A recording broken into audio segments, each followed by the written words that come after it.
गंगा साई जी का भाषण के बाद में अगर मीन भगवान मत से भगवान की जय लगा दूंगा तो दिक्कत। और बूंदी में जय जोहर, इस पे भी कंट्रोवर्सी। एक तरफ किताबें तो मैंने भी पढ़ी है, यूनिवर्सिटी में मैं भी पढ़ा हूं, और मुझे पैदा हुआ तब से पटेल के घर में भी बड़ा हूं, जहां यह भी सिखाया जाता था कि घर पर कोई आ जाए तो उसकी कुछ मदद कर पाओ ना कर पाओ, उससे कुछ कर पाओ नहीं कर पाओ, लेकिन उसको खाने की जरूर पूछो, पानी की जरूर पूछो। तो भगवान की दया से थोड़ा बहुत किताबी ज्ञान भी है। और जिस पृष्ठभूमि से आया हूं, जिस परिवार में पैदा हुआ हूं, और जिस जनता के बीच में घूमता हूं सुबह से लेकर रात तक, शाम तक, उस जनता से जो अनुभव मिलता है, मुझे ऐसा लगता कि वो अनुभव किताबों में भी कम पड़ जाता जो अनुभव जनता के बीच में मिलता है।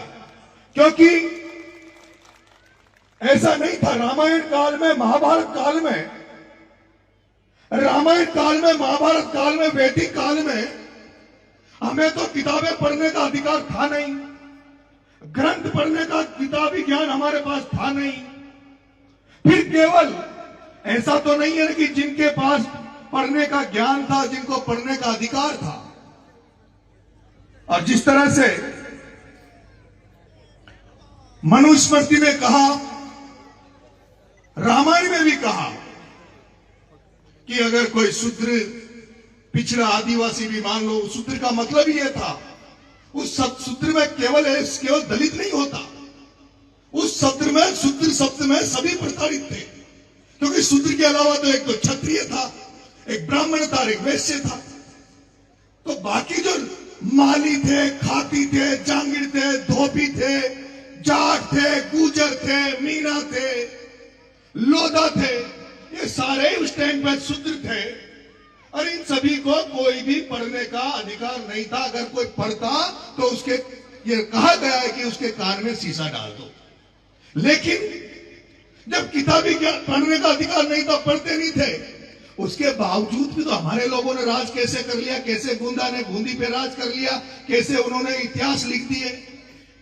उनको अपना अनुभव था, उनकी अपनी लेखनी थी। हम लोग जब राजनीति में हैं तो हमें बेरुपया बनना पड़ता है। क्या बनना पड़ता है? बेरुपया।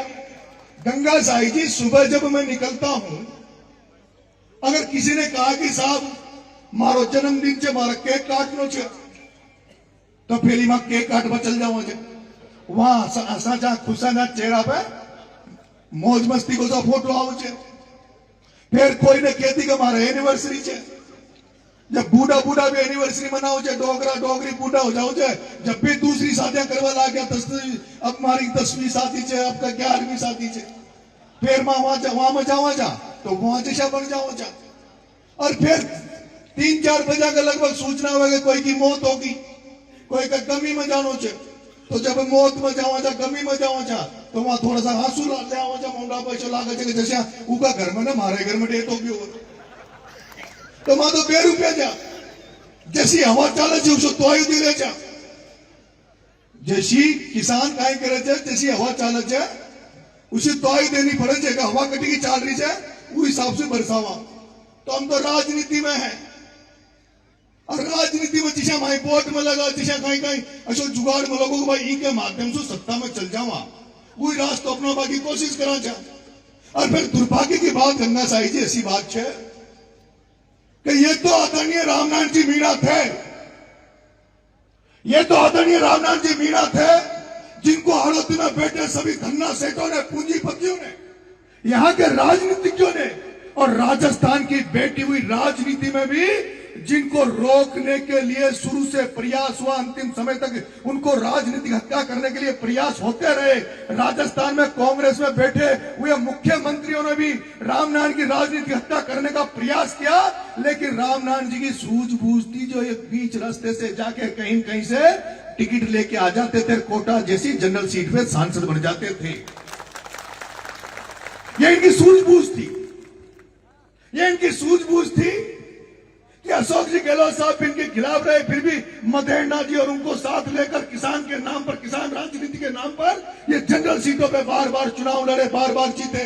लेकिन दुर्भाग्य था कि जिस हाड़ौती में, और फिर अपनी संख्या उतनी कोई ना जितनी आपने सोचा था ना कि अपन उदयपुर बांसवाड़ा डूंगरपुर में चल जावा, तो वहां उदयपुर बांसवाड़ा डूंगरपुर में एक सीट पर लाख लाख सवा लाख आदिवासी है, एक सीट पर सवा लाख आदिवासी है।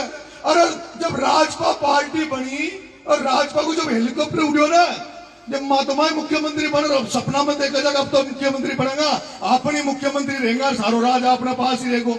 लेकिन काई हो आपने तो ना पूर्वी राजस्थान में, जहां टोडा भीम में, लालसोट में, आपका सपोटा में, राजगढ़ में, गंगापुर में, जहां एक विधानसभा में सवा लाख वोट छे, कितना वोट छे?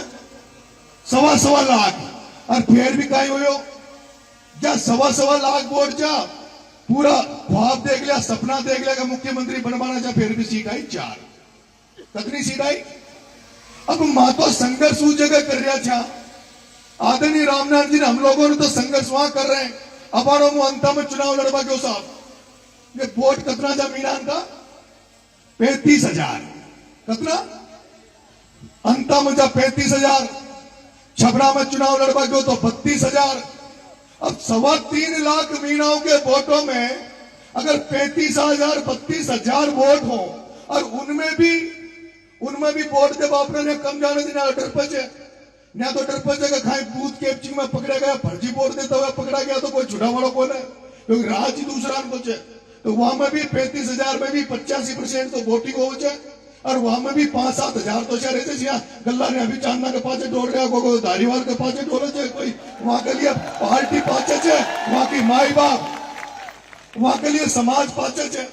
वो नील लगा घनाश्याम डोलता थे क्या मैंने नहीं, जहां के लिए समाज तो पाचक है, और वहां के लिए कांग्रेस और बीजेपी माई बाप छे, वहां की माई बाप भी कांग्रेस बीजेपी छे। तो माँ तो गंगा साई जी माँ की दुकान किसा चला रहे जा, माँ तो भाया मारो मन जाने छे, माँ को मन जाने छे कि किसा जुगाड़ तुगाड़ करे जा।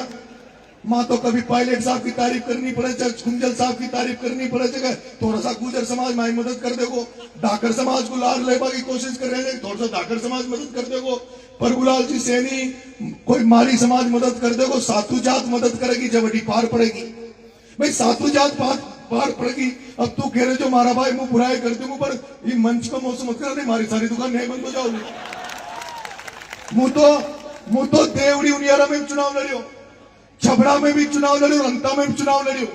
और मुझे जब चुनाव लड़वा गयो तो गांव में जब वोट मांगवा जाओ ना गंगा साई जी, तो थाने भी देखी होगी, जाता ही तो भाई साहब यो मीनान को मोल लो चाहिए, मैं मीन भगवान का मंदिर पर ढोक देनी पड़ेगी। मना चालो भाई, फिर थोड़ा सा आगे गया तो ठीक है भाई, गुजर समाज को गांव ऊंचे मंदिर, देवनारायण भगवान को मंदिर, देवनारायण भगवान पर चलो तो वहां भी चल। मैंने इतना मंदिर ढोक लिया जितना आदमी ढोकते तो पूछे ज्यादा बोला जाता। और न जाऊं जट्टी मोहल्ला में न जाऊं, फिर बोमिया जी, ऊत महाराज, बेरू जी महाराज चुनाव में सारा ही आ जाओ, और सारी जगह धोखा देनी पड़े।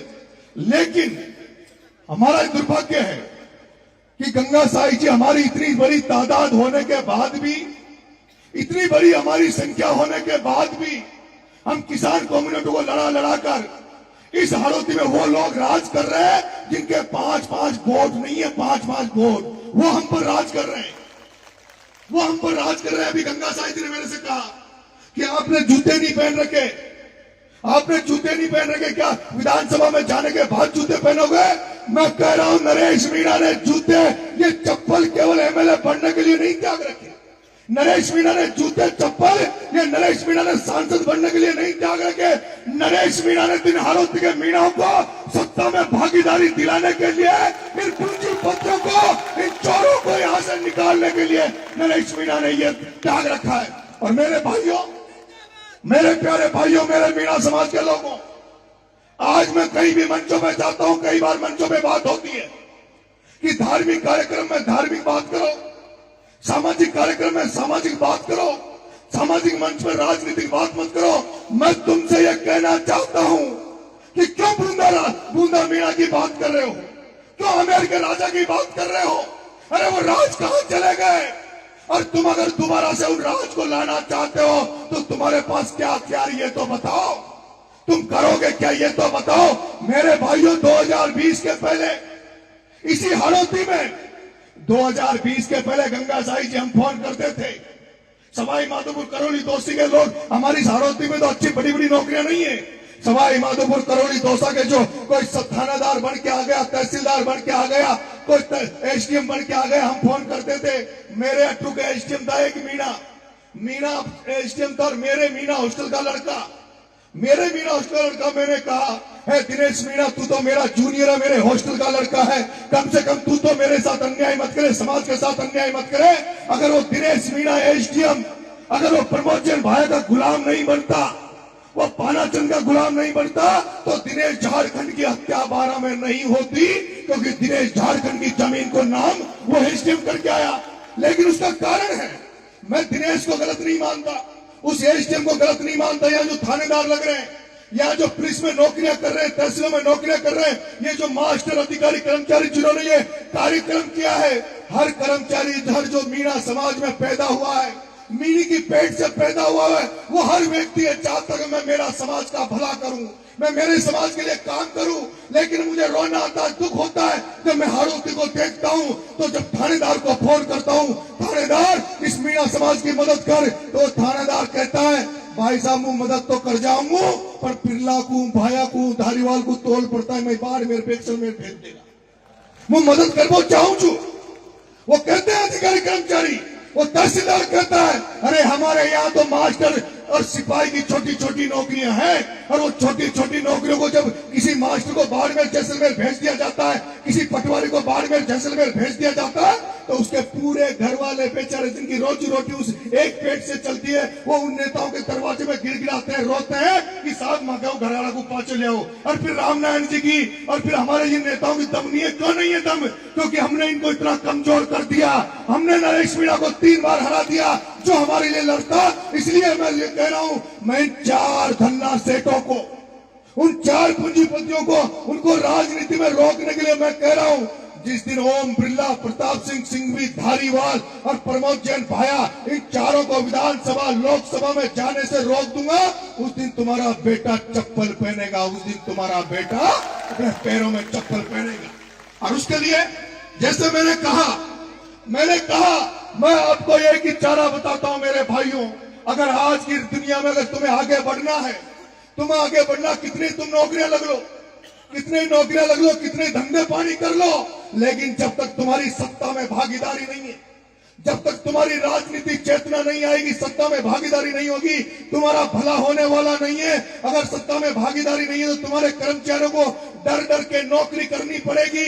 तुम्हारी सत्ता में भागीदारी नहीं है तो तुम्हारे जो धंधा पानी, जो बिजनेस डालना चाहेंगे, वो अगर कोई क्रेशर डालेगा तो क्रेशर को प्रमोद जैन भाया ओम बिरला एक फोन पे बंद करा देंगे। प्रमोद जैन भाया ओम बिरला क्रेशर को एक फोन पे बंद करा देंगे।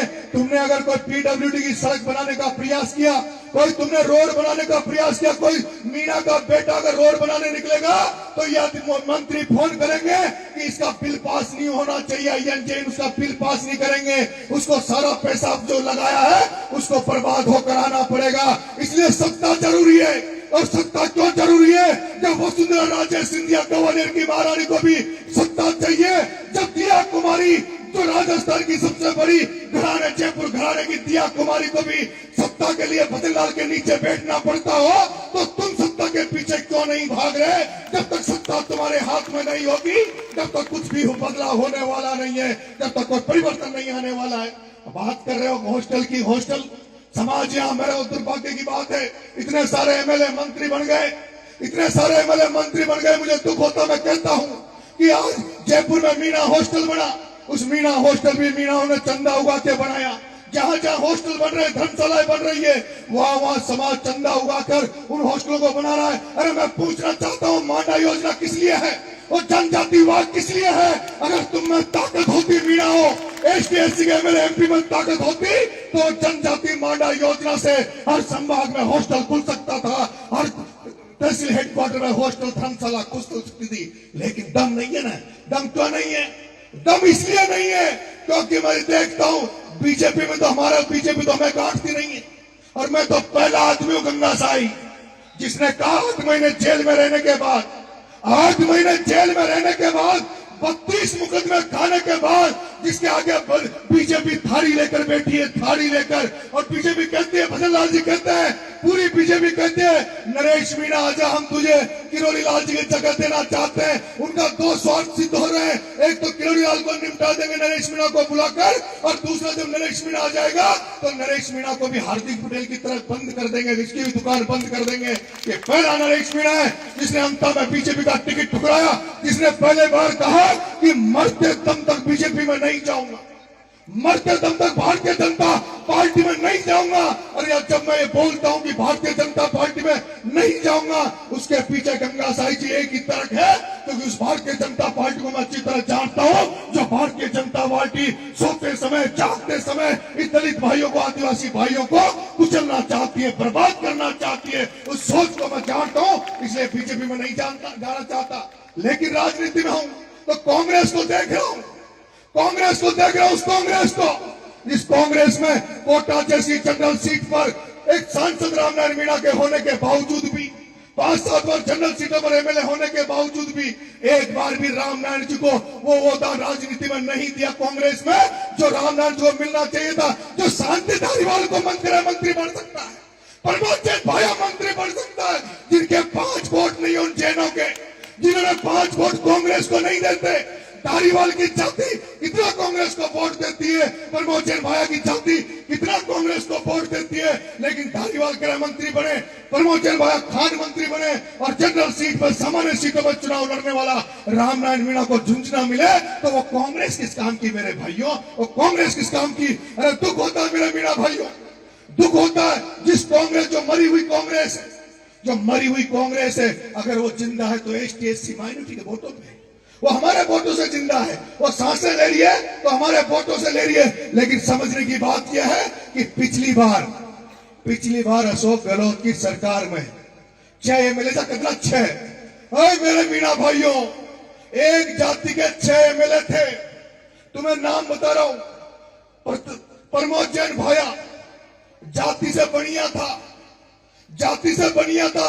कितना बढ़िया समाज कांग्रेस को वोट देता, ये तुम देख लेना। वो प्रमोद जैन भाया जो जाति से बढ़िया था। फिर आ जाओ कोटा में शांति धारीवाल, वो जाति से बढ़िया था, वो शांति धारीवाल जाति से बढ़िया था। अरे फिर चले जाओ संयम लोढ़ा, वो संयम लोढ़ा जाति से बढ़िया था। उधर चले जाओ तो सुभाष गर्ग वो जाति से बढ़िया था। वो रोहित बोरा जो जाति से बढ़िया था, वो सुरेश मोदी जो जाति से बढ़िया था। अरे मेरे मीणा भाइयों, वोट तो 95% कांग्रेस को हम दें, लाखों की संख्या में दें, और जो बढ़िया समाज, जैन समाज कितना वोट कांग्रेस को देता है, उसके बावजूद भी टोटल कुल मिला के 6 एमएलए थे, 6 और 6 का 6 मंत्री थे, 6 के 6 कांग्रेस में मंत्री थे। और हमारे 33 मीणा एमएलए, 33 मीणा एमएलए में तो 3-4 मंत्री, और वो 6 बाणिया एमएलए जैसे 6 का 6 मंत्री बनाए जा सकते। मेरे को दुख होता है इस बात का, मुझे दुख होता है। मैं चाहता था छपरा से चुनाव लड़ लिया, छपरा चुनाव लड़ा तो मैं जब जाता था नेताओं के पास, वो कहते थे कि नरेश छपरा टिकट दे देंगे, छपरा में तैयारी कर। मैं कहता था नहीं, मुझे तो देवली उनियारा में भी चाहिए, मुझे तो अंता में भी चाहिए, मुझे तो लालसोट में होगा तो वहां भी चाहिए, मुझे दौसा में होगा तो वहां भी चाहिए, मुझे राजगढ़ में होगा तो वहां भी चाहिए। वो पूछते थे तेरा जिला 12 है तो 12 महीने इधर उधर क्यों घूम रहा है। मैं पूछता हूं, अशोक गहलोत घूम सकता है, पायलट साहब घूम सकते हैं, डोटासरा घूम सकता है, तो मीणा का बेटा राजस्थान की राजनीति में क्यों नहीं घूम सकता। राजस्थान की राजनीति में अरे जितने वोट तुम्हारे हैं, जितने वोट तुम्हारे हैं उतने वोट मेरे भी हैं, जितने वोट तुम्हारे हैं उतने ही वोट मेरे भी हैं। 13% संख्या हमारी राजस्थान में, 13% संख्या। लेकिन दुर्भाग्य की बात है, जो लोग हमारे सांसद बने मीणाओं में, उन मीणाओं में जो सांसद बने वो भी दूसरे की तरी उठा रहे थे। उन्होंने कभी भी इतनी औकात नहीं किसी मीणा नेता की मैं देख रहा हूं जो खुद का टिकट दिला दे और बगल वाले का टिकट दिला दे। लेकिन तुम्हारे बेटे ने हिम्मत करी, तुम्हारे बेटे ने हिम्मत करी, 3 जगह चुनाव लड़ लिया। और मैं आपसे कह रहा हूं, 2028 में जब इस परिणाम आएगा इन चुनाव का, इन तीनों चुनाव का 2028 में परिणाम आएगा, तब तुम कहोगे कि वाकई में नरेश मीणा ने हाड़ौती को जगा दिया, हाड़ौती में क्रांति ला दी, नरेश मीणा ने हाड़ौती में पीली लुगड़ी का परचम फहरा दिया, नरेश मीणा ने दोहरे तौलिया को हाड़ौती में भी घुमा दिया। जिस हाड़ौती में कोई पूछ नहीं रहा था, उस हाड़ौती में नरेश मीणा ने परचम फहरा दिया। लेकिन मेरे भाइयों, आपको भरोसा और विश्वास करना पड़ेगा, आपको भरोसा और विश्वास करना पड़ेगा। विश्वास दे रहा हूं, ऐसा कोई कदम नहीं उठाऊंगा, ऐसा कोई काम नहीं करूंगा जिससे मेरा समाज कमजोर हो जाए, मेरा वर्ग कमजोर हो जाए, मेरा किसान कौम कमजोर हो जाए। ऐसा काम नरेश मीणा ये नहीं करेगा। लेकिन नरेश मीणा को, क्योंकि मैं जानता हूं पूरा मीणा समाज चाहता कि नरेश मीणा कांग्रेस में चला जाए। अरे मैं कल ही कांग्रेस में चला जाऊंगा, कल चला जाऊंगा कल। लेकिन कल कम से कम राहुल गांधी बिठाकर मुझे बगल में ये तो कहे कि बता नरेश तेरे 8-10 टिकट कौन कौन से देने हैं, बता नरेश तेरे 8-10 टिकट कौन कौन से देने हैं। मेरी बात सुन लो मीणा, अशोक चांदना, वो अशोक चांदना, वो अशोक चांदना, वो अशोक चांदना, वो अशोक चांदना जिसके समाज में कोई कांग्रेस ने, जिसके समाज में कांग्रेस ने सचिन पायलट साहब को सब कुछ दे रखा, जिसके समाज में कुंजल साहब को टिकट दिया, जिसके समाज में धीरज गुजर को कांग्रेस में ऑल इंडिया कांग्रेस कमेटी का सेक्रेटरी बना रखा है, और फिर भी पायलट साहब को सब कुछ, क्या नाम से धीरज गुजर को सब कुछ, आपके क्या नाम से गुंजल साहब को टिकट दिया, और फिर भी चांदना को 4-5 टिकट दे, सीएल प्रेमी को टिकट चांदना का कोठा में, बानू को टिकट सांगोदारा को चांदना का कोठा में, पीपलदा में रामनारायण जी को टिकट काट चेतन को टिकट चांदना का कोठा में, एक और 2-4 और बताया, और राखी गौतम को टिकट चांदना का कोठा में। तो सारा एक कोटो इनको दे देगा तो माँ के लिए भी तो कोटो छोड़ो रे भाइयों। तो मैं दिन भर जिंदगी भर ताकत टिकट ही मांगता रहेगा क्या हम तुम्हारे जिंदगी भर टिकट ही मांगते रहेंगे? इसलिए मैं कह रहा हूँ राजस्थान की राजनीति में सीख के आया हूँ, छात्र राजनीति से सीख के आया हूँ। राजनीतिक सब तरह का अनुभव नरेश मीणा के पास है, कमजोर मत मानना। 2028 में चौकड़ी घुमा दूंगा, चौकड़ी। अगर तुम्हारा साथ रहा ना तो चौकड़ी घुमा दूंगा। 2028 के अनुसार चर्चा चलने वाला आगे ना, पहली बार चर्चा चल रही है कांग्रेस में, तो बीजेपी में तो फिर भी चर्चा चला कृष्ण विजय जैसे भी है। लेकिन डॉक्टर साहब कम से कम आदरणीय रामनारायण जी, उन्होंने एक काम पॉलिटिक्स में यह किया कि उन्होंने कम से कम 5-10 लोगों को बीजेपी में टिकट दिलवा देते हैं और उनकी दुकान चलती है। और बीजेपी को जब चुनाव हो जाए तो आधा 10-20-50 लोग तो टिकट मांग मारा डॉक्टर साहब का बंगला पे भी जाओ छे, 10-20 आदमी तो डॉक्टर साहब का बंगला पे भी जाओ छे। और आज राजस्थान यूनिवर्सिटी में चुनाव हो जावा दो, राजस्थान विश्वविद्यालय में चुनाव हो जाने दो। कोई भी जाति का व्यक्ति चुनाव लड़े, कोई भी वर्ग विशेष का व्यक्ति चुनाव लड़े, लेकिन नरेश मीणा के पास मदद मांगने जरूर आता है। मैं चाहता हूं तुम्हारा आशीर्वाद रहा तो 2028 में राहुल गांधी हेरोगो को नरेश खामलो को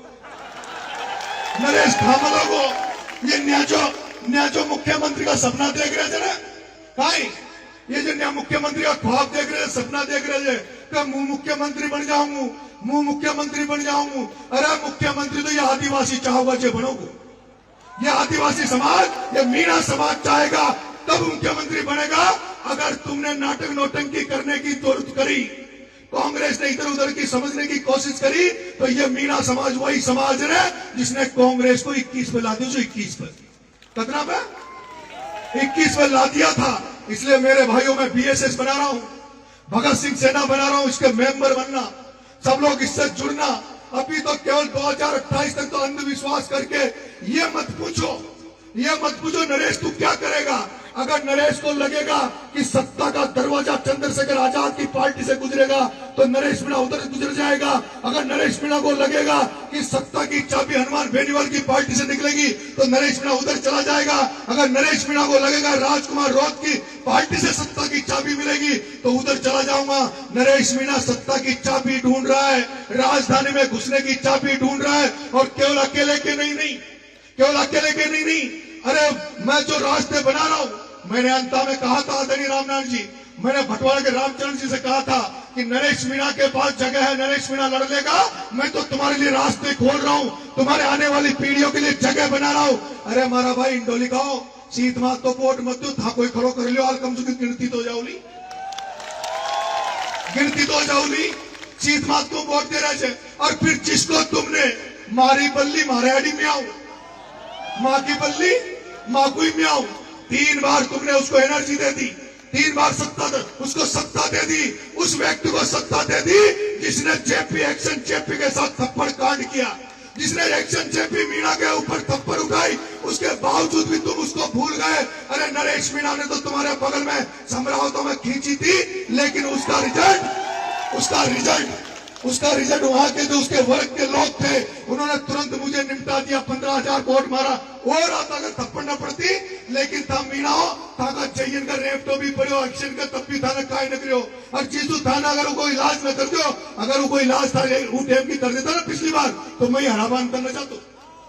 अगर था वो एक्शन जब जेपी मीणा के साथ उसने जब कांड किया उसका इलाज तुम यहाँ कर देते तो वह मुझे हराने नहीं जाता वो म्याऊं म्याऊं करता लेकिन तुमने गलती कर दी और जिसका परिणाम यह हुआ कि वो मुझे हराने गया। मैं कल परसों उसका एक इंटरव्यू पढ़ रहा था कह रहा था मैं तो कांग्रेस ने जिम्मेदारी दीजिए मन तो ईमानदारी से कांग्रेस को काम करे छू।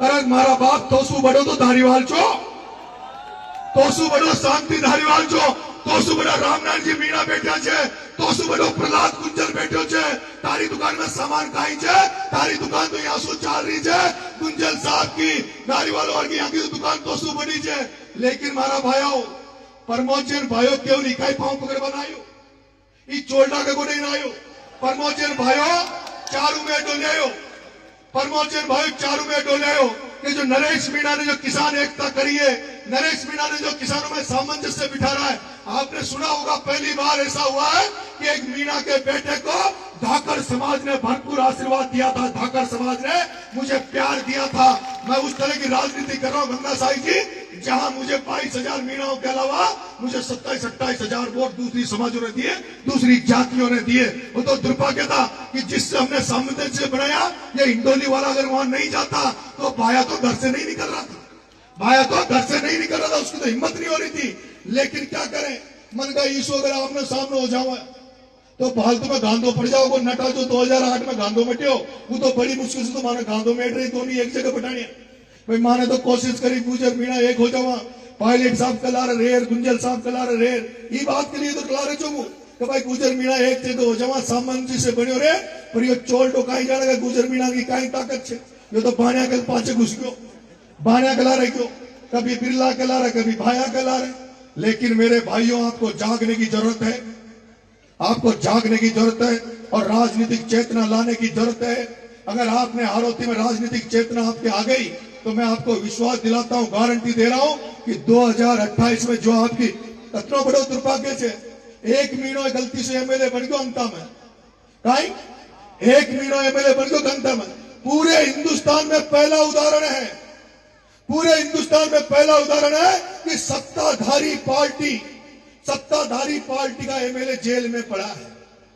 सत्ताधारी पार्टी का एमएलए कंवरलाल मीणा झालावाड़ की जेल में पड़ा है। अरे झालावाड़ की जेल में कंवरलाल को प्रमोचन भाया की औकात नहीं थी भेजने की उस ओम बिरला ने भेजा लोकसभा स्पीकर ओम बिरला ने भेजा क्योंकि उसको उसका भाई एमएलए बनाना था प्रमोचन भाया उसको उसका भाई एमएलए बनाना था। तो जब प्रमोचन भाया ओम बिरला शांति धारीवाल सिंह भी एक हो सके जब ये पार्टी को नगाटा पार्टी को न देखे तो आपने कहीं ठीक हो जाए पार्टी अगर भारत मान सम्मान रखे तो पार्टी को मान सम्मान दो और पार्टी अगर मान सम्मान न दे तो जूती रखानो आपनो आदमी मजबूत करो। भाई तो दुर्भाग्य की बात है समाज को कार्यक्रम है वो 2 जिला अध्यक्ष कांग्रेस बीजेपी का वही ना आया कांग्रेस को जिला अध्यक्ष बीजेपी को जिला अध्यक्ष धोनी ना आया। और मैं गारंटी दे रही जो राजनीति में है ना महावीर जी मीणा रामेश्वर जी मीणा वो राजनीति में है कांग्रेस बीजेपी के जिला अध्यक्ष है। फिर 2 दिन बाद में अगर थाई वोटन की जरूरत पड़ गई टिकट तो ले आओगा पर वोटन के लिए तो नाक तो यहाँ के आकर रख रखा ना फिर ये पूछेगा जंदारा समाज को कार्यक्रम जो जंदारा खा जा रहा भाई जंदारा खा मर गया था। समाज से बड़ा कुछ नहीं है जो जात का नहीं वो बात का नहीं जो कास्ट का नहीं वो राष्ट्र का नहीं और जो मीणा समाज का नहीं वो अपने बाप का नहीं। सबसे पहले समाज है, सबसे पहले समाज है, उसके बाद सारी चीजें हैं। हम सर्व समाज का मान सम्मान करते हैं और मेरा तो भगवान से मन है क्योंकि रामनारायण जी हाड़ौती की राजनीति में जिंदा रहे। और जहां तक मुझे हाड़ौती की राजनीति के बारे में पता है, मुझे पता है कि आदरणीय रामनारायण जी की, क्योंकि एक किसान घर में पैदा हुए थे और इसलिए से इनको जाट राजनीति जो थी राजस्थान की, वो इनके साथ खड़े रहते थे, वो मदद करते थे। जहां तक मुझे पता है, किसान राजनीति के नाम पर ही हम लोग इस सामंजस्य बनाकर इस हाड़ौती को अपनी मुट्ठी में ले सकते हैं। धाकर समाज भी तैयार हो गया, वो भी समझ गया कि यार 4 बाणियां पूरी हाड़ौती पर राज कर रहे थे। गुजर समाज भी समझ रहा है। अब वह कोटा बूंदी का गुजर गुंजल साहब चुनाव हारा जी बात को थोड़ी भूलिया छे, हाँ? भूल गया क्या? ना तो गुजर समाज भूले कुंजल साहब के हार को, और ना सचिन पायलट को मान बारा जान बारा सब भूलिया। यही धारीवाल चुने थे सारा एमएलए को ले घर में बैठ गए और मुख्यमंत्री ने बर्बादी गुजर को बैठो। इन सारी बातों को याद रखो, सामंजस्य बना के चलो, सर्व समावेशी बनो, सब लोगों के साथ लेके चलो और धीरे धीरे क्रांति आती है। आदरणीय गंगा साई जी, हम सब चाहते हैं, आपके जो शब्द है वो हम अच्छी तरह जानते हैं, पर क्रांति धीरे धीरे आओ जाए। माँ कदर रोज ने भाया बुधवार मंगलवार का घर में व्रत रखाने से लुगाया और यहाँ सुखे दे रहा है व्रत मत रखानो तो बात टीचर को भगवान को न मान रही हो। मां समझाना जाए पर समय आओ, धीरे धीरे बदलाव आओ, पीढ़ी लुगड़ी आवा लागी, दोनों अंगोचो आवा लाग दो, समय लागोगे, सब आओगी, सब चीजें होगी। आप सबको बहुत बहुत धन्यवाद। राम राम साहब, मेरा आपसे निवेदन है, मैं आदरणीय रामनारायण जी यहाँ बैठे हैं, आदरणीय रामनारायण जी यहाँ बैठे हैं, मैं हमेशा जहां मिलते हैं मैं इनके पैर छूता हूँ, आशीर्वाद लेता हूँ। चाहे वो भटवाड़ा के रामचरण जी हो, चाहे महावीर जी जिला प्रमुख पूर्व जिला प्रमुख रहे हो, चाहे भरत जी मारन रहे हो, हमारे समाज के जो सीनियर नेता हैं, वरिष्ठ नेता, इनका हमें हमेशा आशीर्वाद लेते रहना चाहिए। और ये काहे का भी भूखा कोई ना, हमारी बात सुन लो, रामनारायण जी महावीर जी ये जो पुराना आदमी है, यहाँ को तो सम्मान चाहिए। अब हमारा भाई अंकल जी थाने घोड़ी पर पटान दे, अंकल जी की आज उम्र बढ़ गई, हम अंकल जी की उम्र बढ़ गई, यही सम्मान दो और यही सम्मान देगा तो ये अपन को ज्ञान देगा, अनुभव भी देगा, ज्ञान भी देगा। हमारा लखन भी सगा होगा भाई किसान आगे बढ़ो तो ये अनुभव, इनको सीनियरों को सम्मान करो। मैं जो यहाँ पे जो हमारे कर्मचारी भाई है, मैंने पूरे राजस्थान में घूमता हूँ, लेकिन ऐसी कर्मचारी यूनियन, ऐसी कर्मचारी संगठन मैंने कहीं नहीं देखा जो नैनवा में देखा है। आपने जिस तरह का कार्यक्रम ये किया, शोभा वाला कार्यक्रम, इसके लिए आप तारीफ के काबिल हो। हम आपको बहुत बहुत धन्यवाद देते हैं। आसाराम जी, आपको भी बहुत बहुत धन्यवाद। मंच में विराजमान मनोज जी भाई साहब, चेतराम जी, आसाराम जी, हीरा बहन जी, आप तमाम लोगों को बहुत बहुत धन्यवाद। विष्णु जी भाई साहब, आपको भी बहुत बहुत धन्यवाद। राम राम साहब, जय हिंद, जय भारत।